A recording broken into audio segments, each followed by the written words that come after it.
जय हिंद दोस्तों। आशा करता हूँ आप सभी लोग बहुत ही अच्छे होंगे और पूरी लगन और मेहनत के साथ अपनी पढ़ाई को कर रहे होंगे।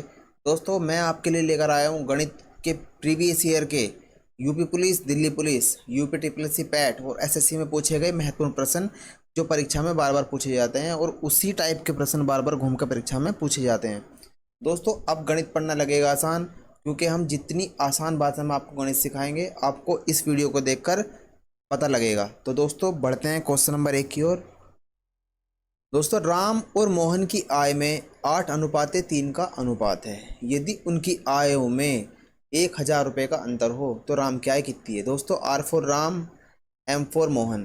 दोस्तों इसमें 8:3, इसका मतलब ये है कि यदि राम 8 यूनिट पैसे कमाएगा यानी कि आय, तो मोहन की आय 3 यूनिट होगी। कहने का मतलब क्या, यदि राम कमाएगा 80 तो मोहन कमाएगा 30, यदि राम कमाएगा 800 तो मोहन कमाएगा 300।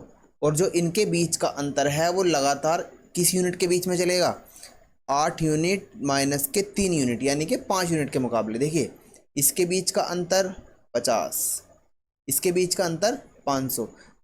अब दोस्तों प्रश्न में दिया गया है कि यदि उनकी आयों में 1,000 रुपये का अंतर हो। दोस्तों 5 यूनिट का मतलब है 1,000 रुपये, तो 1 यूनिट का मतलब ये इधर गुणा में, ये बटे में चला जाएगा भाग में, 1,000 बटे में 5।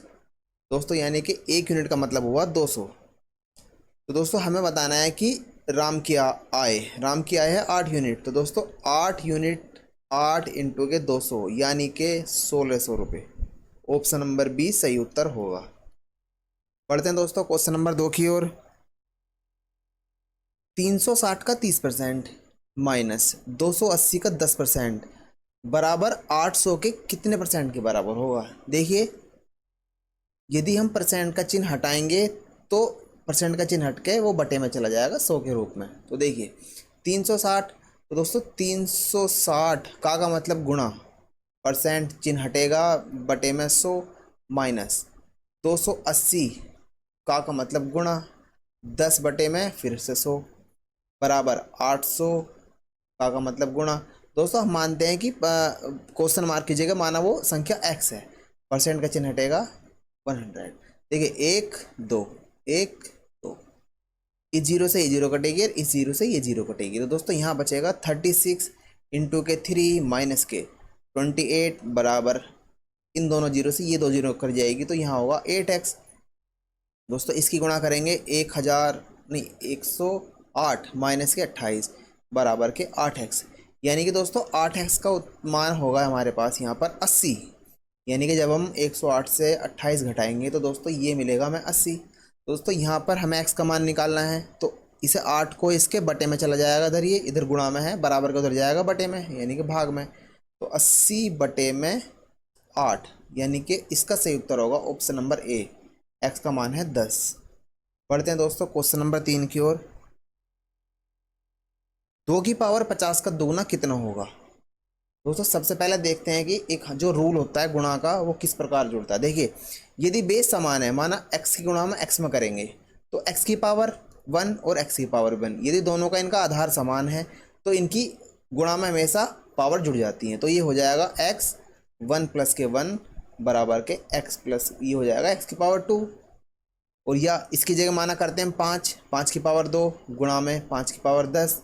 देखिए दोनों का आधार समान है तो गुणा में इनकी पावर जुड़ जाएंगी। तो 5 2 प्लस के 10 बराबर के 5 की पावर 12। उसी प्रकार से इसका दुगना, तो दोस्तों 2 की पावर 50 का दुगना यानी कि 2 की पावर 1, ये जुड़ जाएंगे आपस में। 2 50 प्लस के 1 बराबर दोस्तों होगा 2 की पावर 51।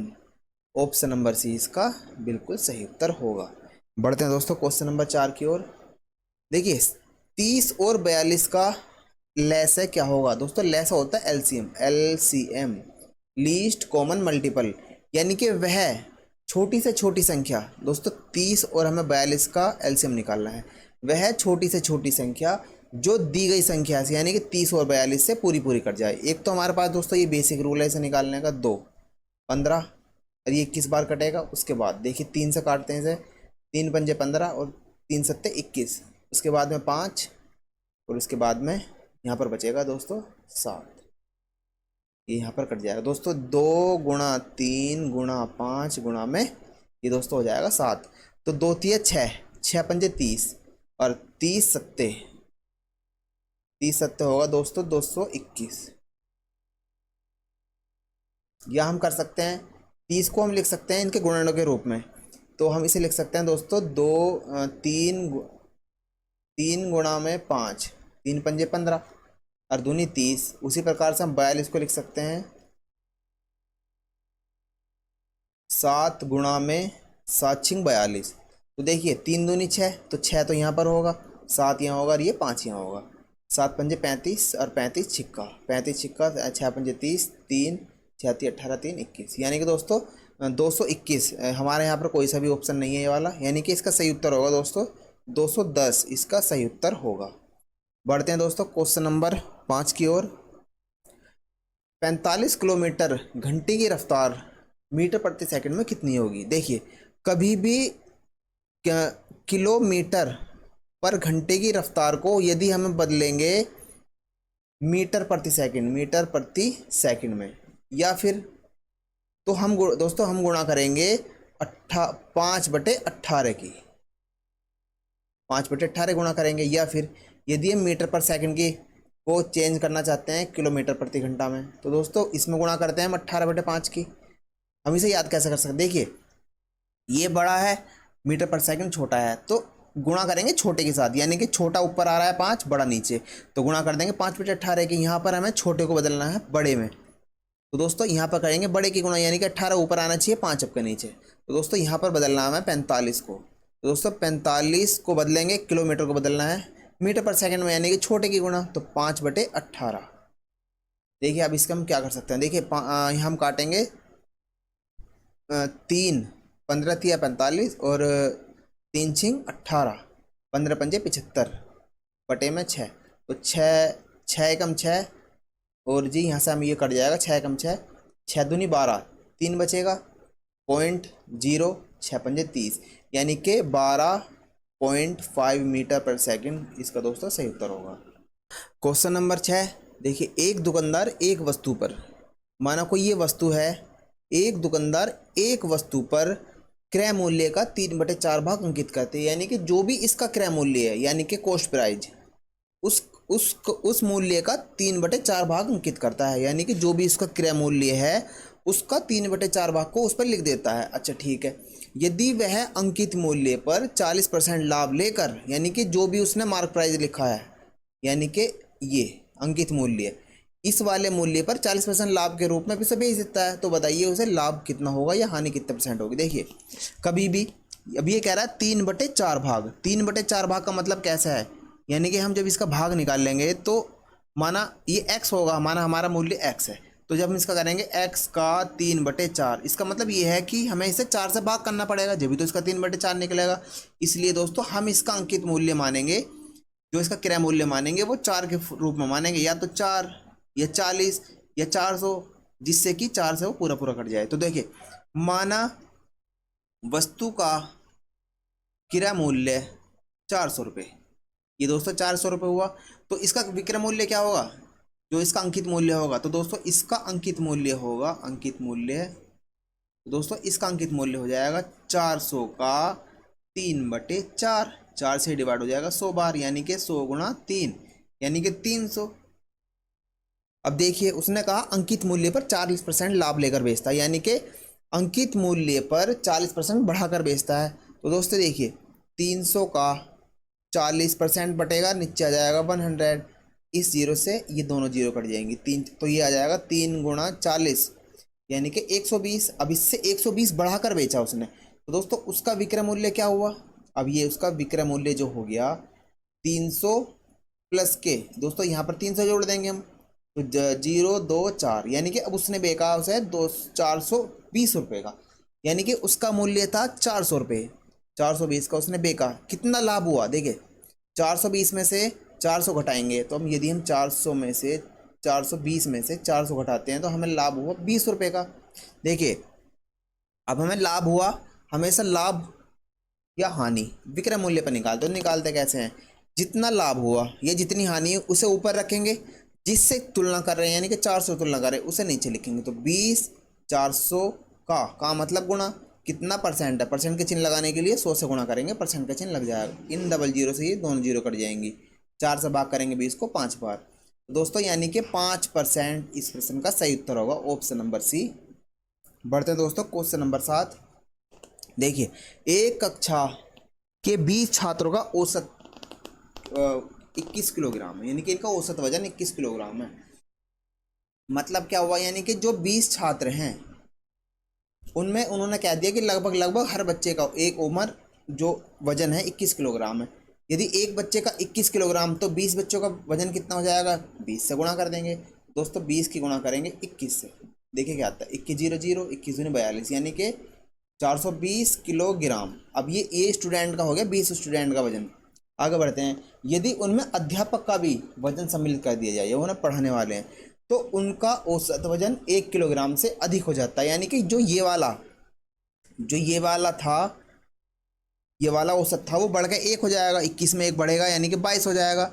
अब पिछली बार जो छात्र थे वो 20 थे और एक जुड़ गया अध्यापक, तब हो जाएंगे 21। तो 21 गुणा 22, देखिए 21 गुणा 22 कैसे करेंगे हम, 21 गुणा 22, ये हम इनकी गुणा कर देते हैं। तो 21 दूनी 42 का 2 हासिल को 4, 21 दूनी 42 और 42 और 4 46, यानी कि दोस्तों 462। अब क्या हुआ देखिए, इनका वजन था 420 सभी का मिलाकर, इन 20 छात्रों का, लेकिन अब ये 21 जने जो हैं, यानी कि 21 ही एक साथ इकट्ठे हुए हैं, 20 छात्र और एक व्यक्ति मास्टर। तो ये इनका वजन बढ़ा क्यों औसत, क्योंकि इनके अंदर उस मास्टर की एज आ गई है। देखिए, तो 462 में यदि हम 420 घटा दें तो ये दोस्तों आ जाएगा 2 और ये 4, यानी कि 42 वर्ष, 42 किलोग्राम, सॉरी 42 किलोग्राम, यानी कि ऑप्शन नंबर सी सही होगा। देखिए, हमेशा और भी तरीके से कर सकते हैं कि जब 20 छात्रों का वजन 21 किलोग्राम था औसत, और जब उसमें एक व्यक्ति ऐड कर दिया गया टीचर के रूप में, तो उनका जो औसत वजन है वो 1 बढ़ गया, यानी कि हो जाएगा 22। अब देखिए क्या हुआ, अब ये बढ़ा, यदि इनका मास्टर का वजन शामिल होने से इन सभी स्टूडेंट का भी वजन बढ़ गया। इसका मतलब क्या हुआ कि इन मास्टरों की एज ज़्यादा थी, तभी तो जो इनका वजन था वो ज़्यादा था, तो वो उन्होंने क्या हुआ, औसत के रूप में सभी में बराबर बराबर बढ़ गया। अब देखिए, अब इन 21 लोगों का वजन 22 है, इसका मतलब मास्टर जी की जो आयु अभी वजन है फिलहाल में औसत के रूप में वो 22 है, और उन्होंने इन बच्चों को भी दिया, 20 बच्चों को, 20 बच्चों का पहला वजन था औसत 21 और अब हो गया वो 22, यानी कि एक बच्चे को उन्होंने 1 दिया, तो 1 किलो वजन, तो 20 किलो बच्चों को कितना दिया होगा उन्होंने, 20 किलो। तो दोस्तों 20 किलो उन्होंने दे दिया, 20 किलो वजन उनका बढ़ गया बच्चों में, और 22 किलो उनका अब है, तो 2 और 4 यानी कि 42 किलोग्राम। दोस्तों या तो इस तरीके से आप निकाल सकते हैं या फिर इस तरीके से भी आप निकाल सकते हैं। दोस्तों यदि आपको मैथ का कोई पूरा टॉपिक पढ़ना हो तो प्लीज़ कमेंट बॉक्स में मुझे बताएं, मैं जितनी आसान भाषा में हो सकेगा मैं आपको पढ़ाने की कोशिश करूंगा। बढ़ते हैं दोस्तों क्वेश्चन नंबर 8 की ओर। इस पाई चार्ट का सावधानीपूर्वक अध्ययन करें और इससे संबंधित नीचे दिए गए प्रश्नों का उत्तर दें। देखिए, ये पे हमें एक पाई चार्ट दिया गया है, यानी कि एक घर का पाई चार्ट है इनके खर्चों का, कि भोजन पर वो 40% खर्च करते हैं, कपड़ों पर 20%, शिक्षा पर 10%, किराए पर 10%। तो वो कह रहे हैं यदि भोजन पर 750 रुपये प्रति माह खर्च होते हों तो बच्चों की शिक्षा पर वार्षिक, देखिए सबसे पहले हम बात करते हैं शिक्षा पर 10% पैसे खर्च हुए हैं। तो कहने का मतलब क्या है, यदि हम बात करते हैं भोजन पर हम करते हैं खर्च 40%, यदि हम बात करते हैं 40% खर्च करते हैं प्रति माह, तो इसकी बात होती है 750 रुपये। तो यदि हम यहाँ से 4 निकाल के इसे भाग में ले आएंगे तो इधर बचेगा 10%, और ये 4 चला जाएगा 750 बटे में 4। देखिए, अब ये 10% जो खर्चा है ये है प्रति माह, और ये है दोस्तों शिक्षा का, यानी कि 10% इतने रुपए शिक्षा पर प्रति माह खर्च करते हैं। यदि हम इसमें 12 की गुणा कर देते हैं तो ये 10% अब ये खर्चा हो जाएगा वार्षिक। तो अब हम इसे ही हल करते हैं, 4 तिया 12, बस दोस्तों इसकी गुणा कर देते हैं हम, 750 गुणा 3, तो दोस्तों 3 0 0, 3 पंजे 15, कैरी 1, 3 सत्ते 21 और 2, 21 और 1 22, यानी कि ऑप्शन नंबर सी बिल्कुल सही उत्तर इसका होगा। क्वेश्चन नंबर 9, यदि संख्याओं का योग उनके अंतर का 5 गुना है और यदि बड़ी संख्या दोस्तों यहाँ पर ये यदि बड़ी संख्या 24 हो तो छोटी संख्या क्या होगी। माना बड़ी संख्या 24 और छोटी संख्या हमारी x है। तो देखते हैं, देखिए उसने कहा यदि संख्याओं का योग माना 24 प्लस के x और 24 माइनस के y का अंतर, यदि उनके योग, ये योग हो गया और ये इनका अंतर 5 गुना है, यानी कि इनका जो योग है इस पूरी संख्या का 5 गुना है। तो दोस्तों यदि ये इसका पहले से ही 5 गुना है तो इन्हें बराबर रखने के लिए हम इधर 5 की गुणा करेंगे। तो देखिए 24 प्लस के x बराबर के इसकी अंदर गुणा करेंगे तो 24 पंजे हो जाएगा 120 और माइनस के 5 y। देखिए जिसका हमें मान निकालना है उसे हम एक तरफ रखेंगे। ये हमने दोस्तों x मानना था, x, ये y की जगह x है हमारा x।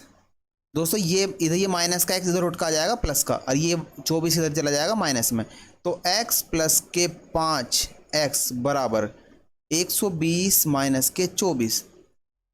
तो दोस्तों यहाँ पर हो जाएगा 6x बराबर 120 में से यदि हम 24 घटाएंगे तो दोस्तों यहाँ पर आएगा हमारा 6 और 9 यानी कि 96।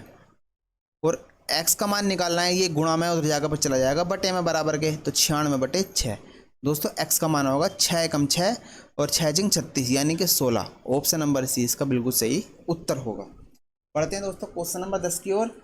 यदि x का 10% y के 20% के बराबर है तो x और y में अनुपात बताइए क्या होगा। देखिए सबसे पहले देखते हैं कि x का मतलब गुणा 10%, परसेंट हटेगा नीचे आ जाएगा बटे में 100 बराबर है, यानी कि बराबर का मतलब बराबर y के 20% के 20 इधर कर देंगे हम, ये 100। देखिए ये बराबर में है, ये गुणा में है, इसका मतलब इस 100 से ये 100 कट जाएगा और इस 0 से ये 0 कट जाएगी, यानी कि यहाँ पर आएगा x बराबर के 2y। देखिए कभी भी अगर ऐसा लिखा हो कि x बराबर के 5y, इसका मतलब ये होता है कि x का मान जो होगा वो बराबर के इसके साथ वाले का होगा और जो x के साथ है वो मान है y का। तो देखिए दोस्तों x अनुपात y बराबर क्या होगा, x का जो मान है वो y के साथ में यानी कि 2, y का मान है x के साथ में यानी कि 1, यानी कि 2:1। ऑप्शन नंबर बी बिल्कुल सही उत्तर होगा। दोस्तों यदि आपको क्लास अच्छी लगी हो तो क्लास को लाइक कर दें और चैनल को सब्सक्राइब करें, और जो भी क्लास आपको चाहिए यानी कि आप जो भी चैप्टर पढ़ना चाहते हैं गणित के अंदर वो कमेंट बॉक्स में ज़रूर बताएं। धन्यवाद।